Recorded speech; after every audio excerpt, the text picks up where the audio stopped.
Hello everyone, good morning.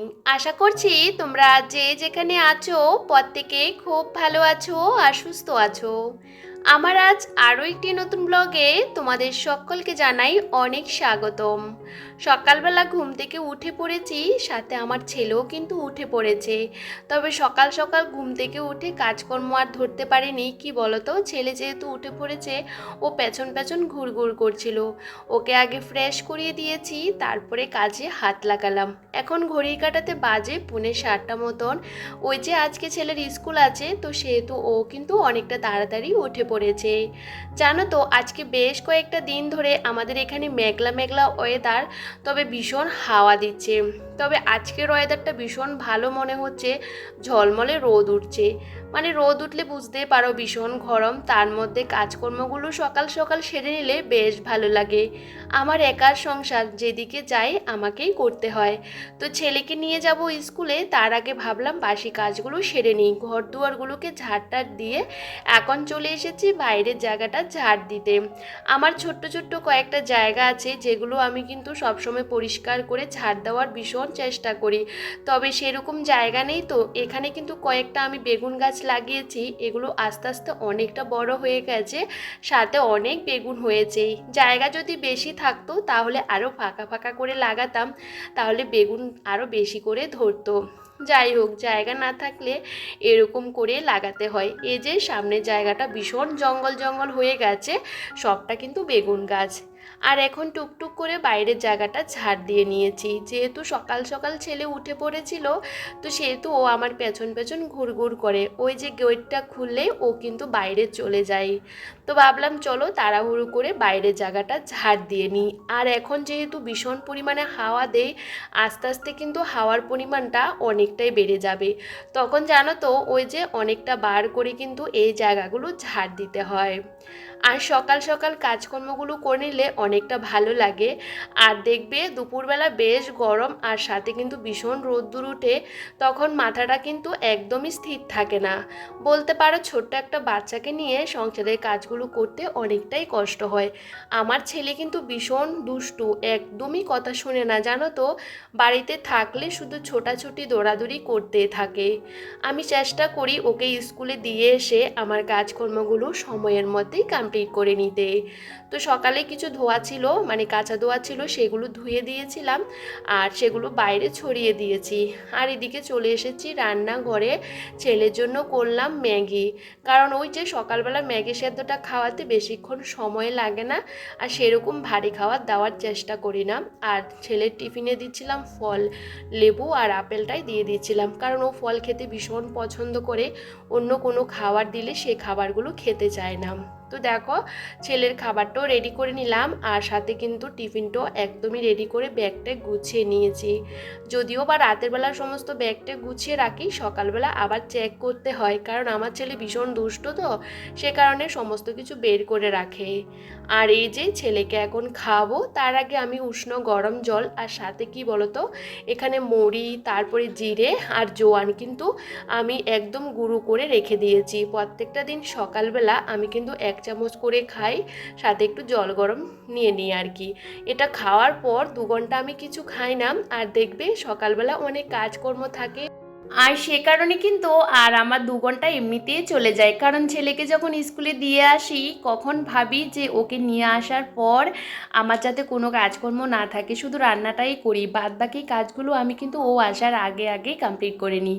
কারণ ওই যে বললাম ভীষণ দুষ্টুমি করে, এক জায়গাতে একদমই থাকতে চায় না। আর এখন জানো তো, নিজে নিজে গেটটা খুলে বাইরে চলে যায়। তবে সবসময় তো আর বাচ্চাকে না নিয়ে বসে থাকা সম্ভব না, নিজের কাজগুলোও তো করতে হয়। অনেক ধরনের কাজকর্ম থাকে সংসারে, সেগুলো কিন্তু আমি একা হাতেই সামলাই, যেহেতু এটা আমার একান্তই নিজের সংসার। তো দেখো, টুকটুক করে এখন ঘরটা ভালো করে গুছিয়ে নিচ্ছিলাম। যেহেতু ভীষণ পরিমাণে বাইরে হাওয়া দেয়, জানো তো, জানালাগুলো খোলা রাখলে ঘরের মধ্যে যত জিনিসপত্র আছে সমস্তটা ফেলে দেয়। তো এই যে যতটুকু পারি জানলাটা অল্প করে খুলে রাখি, কারণ জানো তো বাইরের যে হাওয়াটা ভীষণ ভালো লাগে। আর ঘরে জানালাগুলো বন্ধ থাকলে না ঘরটাও জানি কেমন একটা লাগে। তবে ভীষণ পরিমাণে এবার ধুলো আরও বেশি হয়ে যাবে, কারণ জানালাটা খোলা থাকলে হাওয়ার সাথে প্রচুর ধুলোবালি কিন্তু ঘরের ভিতরে ঢুকে।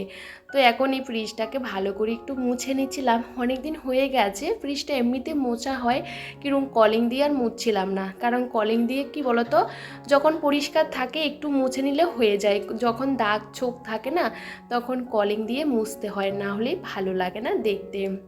আর এই যে টুকটুক করে ঘরের প্রত্যেকটা জিনিস ভালো করে মুছে নিয়েছিলাম। জানো তো সময়ের আগে সমস্ত কাজগুলো সেরে নেওয়ার চেষ্টা করি। সকাল থেকে এক ফোঁটা বসার আমার সময় হয় না, ছেলেকে স্কুলে দিয়ে এসে আবারও কাজে লেগে পড়লাম। আসলে সময় তো কারোর জন্য অপেক্ষাই করে না। এক এক সময় মনে হয় যে এই কাজগুলো একটা দিন করব না, তবে জানো তো এখন তো ঝড় বৃষ্টির দিন আসছে, কিভাবে যে সময়টা কাটবে, কিভাবে যে কি করব আমি বুঝতে পারছিলাম না। কারণ ঝড় বৃষ্টির সময় না আমার ভীষণ ভয় লাগে, আর আমার রান্নাঘরের অবস্থা ভীষণ খারাপ। এই যে হাওয়ার দিন শুরু হয়ে গেছে, রান্না করতেও না ভীষণ কষ্ট হয়। যাই হোক, এখন চেয়ারগুলো ভালো করে মুছে নিয়েছিলাম, কারণ চেয়ারগুলো সবসময় ঢাকা থাকে তো সেরকম ধুলো পড়ে না। তারপরেও মাঝে মধ্যে কিন্তু এগুলোকে ভালো করে পরিষ্কার করার দরকার হয়, না হলে দেখতে না ভালো লাগে না। আর দেখবে একটা সাদা আস্তরণ পড়ে থাকলে কোনো কিছু ভালো লাগে না, যতই ঘরদুয়ার গোছানো থাকুক না কেন একদমই পরিষ্কার থাকলে বেশ ভালো লাগে। এখন ঘরের প্রত্যেকটা জায়গাগুলো ভালো করে ঝাড় দিয়ে নিচ্ছিলাম, আর জায়গার জিনিসগুলো জায়গাতে রেখে দিয়েছিলাম। আর জানো তো কালকে আমার ঝাড়ুটাও না মাঝখানে ভেঙে গেছে। ভেবেছিলাম একটা ঝাড়ু কিনে নিয়ে আসবো, কিন্তু সেরকম এখানে পাওয়া যাচ্ছে না, কারণ আমি সবসময় প্লাস্টিকের যে ঝাড়ুগুলো এগুলোই ব্যবহার করি, আর ফুলের ঝাড়ুগুলো না ভেঙে ভেঙে যায়, তো সেগুলো কিনে কোনো লাভ নেই। আর এগুলোর দামগুলো একটু বেশি, প্রায় ওই যে 160 টাকা 200 টাকা নেয় আর কি। তো ভাবলাম এরকম আরেকটা ঝাড়ু কিনে নেব। এখন আপাতত এটাকে কোনো রকম বেঁধে আমি কিন্তু কাজ চালাচ্ছিলাম। ঝাড়ু যদি ভালো না হয় না, ঝাড় দিতে ভীষণ অসুবিধা হয়। তবে এই ঝাড়ুটা আমার প্রায় 2 বছর হয়ে গেছে, এখনও পর্যন্ত বেশ ভালো। তবে এরকম আরেকটা নিয়ে নেব। ওই যে অনেক সময় এটা যেটা পরিষ্কার করি, আসলে কি বলতো অনেক সময় ঝাড়ুগুলো যেখানে সেখানে নিয়ে গিয়ে পরিষ্কার করে নিই তো, আর এই যে নিচের জায়গাগুলোতে একদমই ঢুকতে চায় না, তবে আমি মাঝে মধ্যে জোর করে ঢুকিয়ে ঢুকিয়ে এখন এই ঝাড়ুটার 12টা বাজিয়ে দিয়েছি। তবে এখন 2 দিন এটা দিয়ে কষ্ট করে ঝাড় দেব, তারপরে একটা ভালো ঝাড়ু কিনে নিয়ে আসব। আর জানো তো বন্ধুরা, ওই দিন মার্কেটে গেছিলাম, ভীষণ তাড়াহুড়ো করে বাড়ি চলে এসেছিলাম, সেহেতু আর কেনা হয়নি। আমার না একার সংসার, তবে বাচ্চাকে নিয়ে বেরোতেও না ভালো লাগে না। সংসারের অনেক জিনিস লাগে জানো তো, খুঁটিনাটি, তবে এক একটা জিনিসের জন্য যেতে ভালো লাগে না। অনেক কিছু দরকার হলে তখন কিন্তু আমি মার্কেটে চলে যাই। তবে আমাদের বাড়ির কাছে যদি পাই এরকম একটা ঝাড়ু তাহলে কিনে নেব। আর এখন দেখো বিছানাটা ভালো করে ঝেড়ে নিচ্ছিলাম। ভীষণ পরিমাণে ছেলে অগোছালো করে ফেলে, আর সবটা কিন্তু আমি ভালো করে পরিষ্কার করে ঝেড়ে আবারও কিন্তু বিছানাটা টান টান করে পাতার চেষ্টা করি। বিছানাটা যদি টান টান করে পাতা থাকলে না বেশ ভালো লাগে। আমি কিন্তু রোজ দিন এভাবে পাতি। প্রথমে কিন্তু ভালো করে এটাকে ঝাড় দিয়ে নিই। ছোট্ট বাচ্চা থাকলে দেখবে লাফালাফি করে, সেহেতু প্রচুর ধুলোও হয়ে থাকে। আমরা যদি রোজ দিন একটা দিন হলো যদি পরিষ্কার করে নিই তাহলে বিছানাটা দেখতে বেশ ভালো লাগে।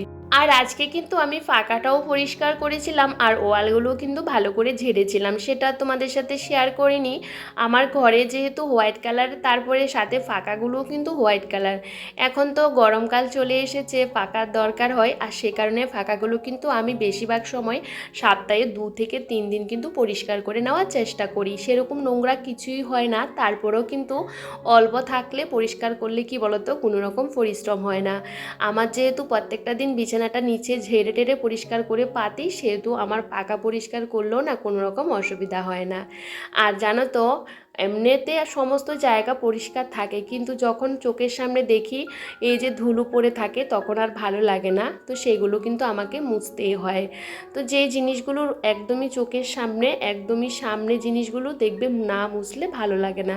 তো টুকটুক করে এই জিনিসগুলোকে ভালো করে মুছে নিয়েছিলাম। ভেবেছিলাম যে আজকে একটু কেরোসিন তেল দিয়ে সমস্ত ফার্নিচারগুলো পরিষ্কার করব, তবে আজকে আর করা হলো না, এমনিতেই মুছে নিয়েছিলাম। আর তোমাদের তো বললাম জানালাগুলো খুললে কি বলো তো এই এই যে এখানে একটা ফটো ফ্রেম রেখেছি, এটা হাওয়াতে না 2-3 বার ফেলেও দিয়েছে, ভাগ্যিস এখনও পর্যন্ত ভাঙেনি। তারপরেও উপরে জায়গাটার মধ্যে রেখেছি, কারণ রাখার মতন সেরকম জায়গা নেই। আর দেখবে জানালাগুলো না খুললেও ভালো লাগে না, তো অল্প করে জানালাটা খুলে রেখেছি, কারণ ঘরের ভিতরে সমস্ত জিনিসপত্র ফেলে দিচ্ছে, এত পরিমাণে হাওয়া আসে। তবে বাইরের প্রকৃতির হাওয়াটা কিন্তু বেশ ভালো লাগে, তবে জানালা খুলে দিলে ওই যে সমস্ত কিছু ফেলে দেই, সে কারণে ইচ্ছে করে না। তবে অল্প করে খোলা রেখে দিয়েছি। তো ভাবলাম চলো এদিকে ঘরটা ভালো করে গুছিয়ে এখন ঝাড় দিয়ে নিই, কারণ সকালে রান্নাবান্নাও রয়েছে, কারণ এখনও পর্যন্ত সকাল থেকে সেরকম টিফিন কিছুই খাইনি, শুধু জলটাই খেলাম। তো ভাবলাম সংসারের সমস্ত কাজকর্ম করে তারপরে চান পুজোটা করে তারপরে রান্নাঘরে যাব, কারণ আমার একা সংসার সেরকম কি বলতো, নিজের জন্য আলাদা করে টিফিন বানাতেও ইচ্ছে করে না। সমস্ত কাজকর্মগুলো শেষ করে তারপরে কিছু একটা খেতে ইচ্ছে করলে ওই যে খেয়ে নিই, কারণ দেখবে বাড়িতে লোকজন না থাকলে না খাওয়ার দাওয়ারের সেরকম একটা রুচি থাকে না, সবাই থাকলে তাহলে কিন্তু কিছু একটা বানাতে ইচ্ছে করে। তার মধ্যে ছেলেকে যেহেতু সকালবেলা খাইয়ে দাইয়ে স্কুলে পাঠিয়ে দিই না, সে কারণে নিজের জন্য কিছু একটা বানাতেও ইচ্ছে করে না। তবে আমার বর কিন্তু ভীষণ বকাবকি করে, ওই যে সকালবেলা সেরকম কিছু খাই না সে কারণে। তবে আমার না কাজকর্ম ফেলে রেখে খেতেও ভালো লাগে না। তো দেখো এদিকে সমস্ত কাজকর্ম সেরে ঘর দুয়ার মুছে চান পুজোটা সেরে নিলাম, আর এখন বাজে 10:45। তো ছেলে ছুটি হবে কি বলতো 10:30, তার আগে ভাবলাম একটু টিফিন বানিয়ে নিই। এই যে পাস্তা বানাচ্ছিলাম, তো পাস্তাটা আমি ভালো করে সেদ্ধ করে নিলাম, আর সেরকম সবজিপাতি দেব না, কারণ ছেলে না সবজিপাতি দিলে একদমই খেতে চায় না। তো ভাবলাম একটু ওর জন্য রেখে দেবো আর কি, ও যখন স্কুল থেকে আসবে তখন ওকে একটু খাইয়ে দেব। ও না সেরকম পাস্তা খায় না, মাঝে মধ্যে খায়, কিন্তু সবজি দিলে একদমই খেতে চায় না। তো দেখো এখানে একটা ডিম দিয়ে দিয়েছি, আর এখানে ম্যাগি মশলা দিলাম, আর সেরকম কিছুই দিলাম না, আর একটু সস দিয়ে দেব, এটাই দিলে কিন্তু হয়ে যাবে। আর আমি সবসময় পাস্তা কিন্তু আগে অনেক কিছু দিয়ে বানাতাম, এখন যেহেতু ছেলে সেরকমভাবে খায় না, তো এরকম নর্মালভাবে করে নিই, তবে খেতে কিন্তু বেশ ভালো হয়েছে। তো আমার জন্য নিয়ে নিয়েছি, আর ছেলেটা রেখে দিয়েছি, ও যখন বাড়ি আসবে তখন ওকে খাইয়ে দেব। তো খাওয়া দাওয়াটা করে তারপরে আমি কিন্তু রেডি হয়ে ছেলেকে যাব আনতে। আর এখন কিন্তু বাইরে ভীষণ রোদ্দুর উঠেছে জানো তো, আজকে অনেক দিন পর কিন্তু রোদ্দুরটা বেরিয়েছে, এতদিন তো ছিল ভ্যাপসা গরম, চারদিকে মেঘলা, আর আজকে কিন্তু রোদ্দুর উঠোতে আরও বেশি গরম লাগছে। তো ভাবলাম চলো হোয়াইট কালারের ড্রেসটাই পরে যাব, কারণ সুতির জামা কাপড় পরতে এখন বেশ ভালো লাগে। তো ছেলেকে নিয়ে এসে বাড়িতে তারপরে কি বলতো ভাতটা বসিয়ে দিয়েছি, আর ডাল সেদ্ধটাও বসিয়ে দিয়েছি। আর এদিকে ভাবলাম চলো ছেলের জামা প্যান্টগুলো ভিজিয়ে দিই, কারণ জানো তো এখন রাস্তাঘাটে প্রচুর পরিমাণে ধুলো, আর বাচ্চারা দেখবে এমনিতেও নোংরা করে ফেলে, তো সেই জন্য সমস্ত জামা কাপড়গুলো ভিজিয়ে রেখেছি, আর একটু পরেই কেচে দেব। তো আজকে না রান্নাবান্না একদমই সিম্পল করেছিলাম, অল্প করে ডাল করলাম, আর এদিকে আমি কিন্তু বড়া করেছি, আর একটু চিকেন রেখে দিয়েছিলাম, কারণ ছেলে চিকেন খেতে ভীষণ পছন্দ করে, তো ওর জন্য একটু হালকা পাতলা করে একটু চিকেন করেছি, ওটা তো পুরোটাও খাবে না, আমিও খাবো। এই যে এটুকু রান্নাবান্না করলাম। রান্নাবান্না হয়ে যাবার পর আমার অনেক কাজকর্ম থাকে, সেগুলো করে নেওয়ার চেষ্টা করি ক্যামেরা অফে, কারণ ক্যামেরা নিয়ে ছোটাছুটি করলে কাজগুলো করতে অনেকটা দেরি হয়ে যায়। আমি সবসময় চেষ্টা করি সকাল থেকে দুপুরের মধ্যে আমার সমস্ত কাজকর্মগুলো সেরে নিতে। বিকালে কিন্তু সেরকম আমার কাজকর্ম রাখি না, যেরকম গাছে জল দেওয়া, ছেলেকে নিয়ে একটু ঘুরতে যাওয়া, রাস্তাতে হেঁটে আসা, ওই টুকিটাকি সময়, বা মাঝে মধ্যে একটু বেরোই ছেলেকে নিয়ে একটু হাঁটতে, এমনিতে আমি এক ফোঁটাও সময় পাই না। আর বিকেলবেলা আমি বেশিরভাগ সময় ওই যে একটু ভিডিও এডিটিংয়ের কাজটা করে নেওয়ার চেষ্টা করি। তারপরে সন্ধ্যার সময় তো ছেলেকে নিয়ে পড়াতে বসাতে হয়, আমাদের কাজ কিন্তু কখনোই শেষ হয় না। তবে চেষ্টা করি বেশিরভাগ কাজগুলো আমার ওই যে দুপুরের মধ্যে কমপ্লিট করে নিতে, আর কাজকর্ম ফেলে রেখে একদমই বসে থাকতে ইচ্ছে করে না। আর এদিকে সমস্ত জামা কাপড়গুলোকে রোদে দিয়েছিলাম, আর সকালবেলা টুকিটাকি কাচা ধোয়া করেছি, সবটা অনেকক্ষণ আগেই শুকিয়ে গেছিলো। আর জানো তো হাওয়াতে সমস্ত কিছু ফেলে দিচ্ছিল, তো সবটা ঘরে নিয়ে এসে এখন গুছিয়ে রাখছি। আর এই মুহূর্তে ঘড়ি কাটাতে বাজে 11:15 মতন। আর এদিকে আমার মোটামুটি সমস্ত কাজকর্ম সেরে ছেলেকে খাওয়াতে বসাবো, আর এইদিকে রাস্তাতে চলে এসেছে। আর দেখো বিড়াল দেখলে ও খুশি হয়ে যায়, আর বিড়ালটাও যেরকম ভয় পাচ্ছে না, ও কিন্তু এক ফোঁটা ভয় পাচ্ছে না। তবে চলো আজকের ব্লগটা এখানেই শেষ করছি। সবাই ভীষণ ভালো থেকো, সুস্থ থেকো, সাবধানে থেকো।